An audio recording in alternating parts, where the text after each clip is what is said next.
اللہ وحدہ شریک کا فضل و احسان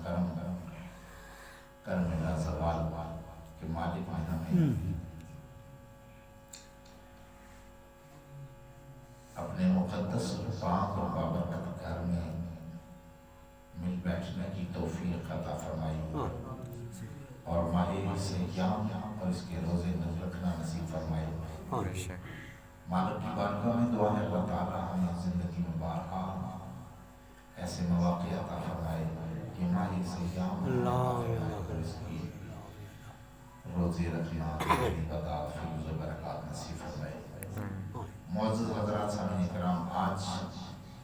ہمارا 15واں درس ہے اور درس کا عنوان ہے نیتوں کا، اعمال کا دار و مدار نیتوں کا. جناب سیدنا عمر فاروق اعظم رضی اللہ تعالی عنہ آپ سے روایت ہے، آپ فرماتے ہیں کہ نبی کریم صلی اللہ تعالی علیہ وسلم سے سنا عن عمر بن خطاب رضی اللہ تعالی عنہ قال سمعت رسول اللہ صلی اللہ علیہ وسلم. حضرت عمر فاروق رضی اللہ تعالی فرماتے ہیں کہ میں نے نبی پاک صلی اللہ علیہ وسلم سے سنا. نبی پاک علیہ السلام نے ارشاد فرمایا یقول انما الاعمال بالنیات. کیا فرماتے ہیں؟ فرماتے ہیں کہ نبی پاک علیہ السلام نے فرمایا اعمال کا دار و مدار نیتوں پر ہے. اور فیام میں ہم اس حدیث کو اس طرح لیتے ہیں، آپس میں گپ شپ کر رہے ہوں تو ہم کہتے ہیں کہ عملان دار و مدار نیت ہوتے ہیں. اور اس کی حقیقت کیا ہے؟ اس کو فیام میں ہم دنیاوی معاملات میں لیتے ہیں، لیکن حقیقت اس کی یہ ہے کہ انسان کا جیسا عمل ہوگا اس عمل کا جو اس کو اجر ملے گا وہ اجر اس کی نیت پر منحصر ہے. یعنی جس طرح کی عمل کرنے والے صاحب عمل کی نیت ہوگی، اور یہاں اس روایت میں مثال دے کر سمجھا دیا گیا ہے. اور حضور علیہ السلام کا فرمان یہ ہے کہ جس طرح کوئی بندہ ہجرت کرتا ہے، کوئی شخص ہجرت کرے اللہ کی طرف، رسول اللہ کی طرف، تو اس کی ہجرت کا منشا اور اس کا مقصود بھی اللہ اور اللہ کا رسول ہو، تو اس کی ہجرت واقع میں ہجرت اللہ اور اس کے رسول کی طرف ہے. اگر صاحب ہجرت کا جو منشا ہے، جو اس کی مرضی ہے، جو اس کی نیت ہے، وہ حصول دنیا یا طلب دنیا کے لیے ہے، تو اس کی ہجرت واقع ہی وہ طلب دنیا کے لیے ہے، یا کسی عورت کے ساتھ نکاح کی غرض سے ہے تو وہ اسی کے لیے ہے. اس کو اس ہجرت کا اجر نہیں ملے گا.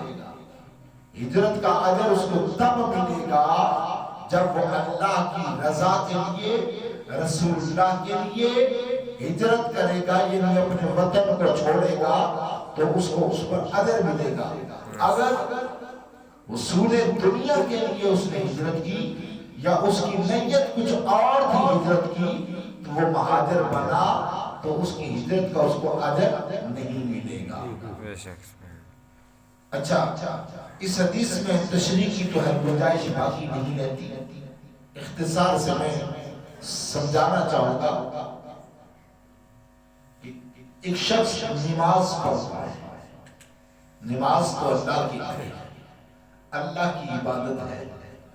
نماز پڑھنے والا نمازی بڑا اچھا کام کر رہا ہے، اللہ کی عبادت کر رہا ہے، لیکن اس نمازی کی نیت یہ ہو کہ میں نماز پڑھوں اور لوگ مجھے دیکھ کر میرے تقوی پر، میری نمازیں دیکھ کر ناز کریں اور یہ کہیں کہ جناب فلاں صاحب بڑے نماز پڑھتے. یا یوں کہتے ہیں کہ ایک شخص امیر ہے، بڑی اس کے پاس دولت ہے، روپیہ پیسہ ہے، اور وہ بارہا اللہ کی راہ میں خرچ کرتا ہے، صدقہ نہ نیکی کا کام ہے، اجر کا کام ہے، تو صاحب دولت اپنی دولت لٹاتا ہے، لٹا رہا ہے رب کی راہ میں، رب کے راستے میں، اس کی مخلوق پر، غریبوں اور ناداروں پر خرچ کر رہا ہے، لیکن اس کی اگر نیت یہ ہے کہ میں یہ دولت خرچ کروں گا تو دیکھنے والے کہیں گے فلاں راجہ صاحب، چودھری صاحب، مالک صاحب، فلاں صاحب بڑے امیر ہیں، کیا ہی بات ہے، بڑے سخی ہیں، سخی دل انسان ہیں، دولت اللہ کی راہ میں لٹاتے ہیں، بڑے غریبوں کی مدد کرتے ہیں۔ اگر اس کی اور اس کی نیت یہ ہوگی تو پھر نیت کا جو عمل کا دار و مدار اس کی نیت پر ہوگا۔ کام تو بڑا اچھا کیا، نیکی کا کام کیا، کتنے غریب گھروں کے چولہے جلے، لیکن اس کا اجر اس کو نہیں ملتا تب تک جب تک کہ اس کی نیت یہ نہ ہو کہ وہ لاکھوں کروڑوں لٹائے، لیکن نیت یہ ہے کہ لوگوں کو دکھانے کے لیے، اپنی دولت کا روب جمانے کے لیے، تو اجر نہیں ہے۔ اجر تب ملے گا کہ اگر وہ لاکھوں میں سے 10 روپے بھی خرچ کرتے اللہ کے راستے میں، تو 10 روپے اس کی نیت یہ ہو یہ اللہ کی رضا کے لیے، تاکہ یہ 10 روپے میں خرچ کروں، رب مجھ سے راضی ہو جائے، اس غریب کی مدد کروں، اللہ مجھ سے راضی ہو جائے۔ اگر اس کی نیت یہ ہوگی تو وہ 10 روپے کا صدقہ بھی اس کے لیے کافی ہوگا۔ اور اگر نیت درست نہیں ہوگی، نیت نیکی کی نہ ہوگی، اللہ کی رضا کی نہ ہوگی، تو پھر لاکھوں روپے بھی اس کے بے جا ہے۔ اس کی مثال قرآن پاک میں بس وقت کے دامن میں گنجائش نہیں، وقت ہوا چاہتا ہے، اس کی مثال سورۃ النساء میں بیان کی گئی ہے، اور وہ اس طرح مختصر عرض کر دوں کہ یہ آپ نے بھی دیکھا ہوگا کہ جہاں ندی نالے وغیرہ ہوتے ہیں وہاں پتھروں پر کسی جگہ پر تھوڑی سی مٹی اٹکی ہوتی ہے، اور اس مٹی پر کبھی کبھار گھاس جم جاتی ہے، اور جب بارش ہوتی ہے زور کا پانی آتا ہے وہ اسے بہا کے لے جاتا ہے، اور ایک باہر الگ سی جگہ میں مٹی میں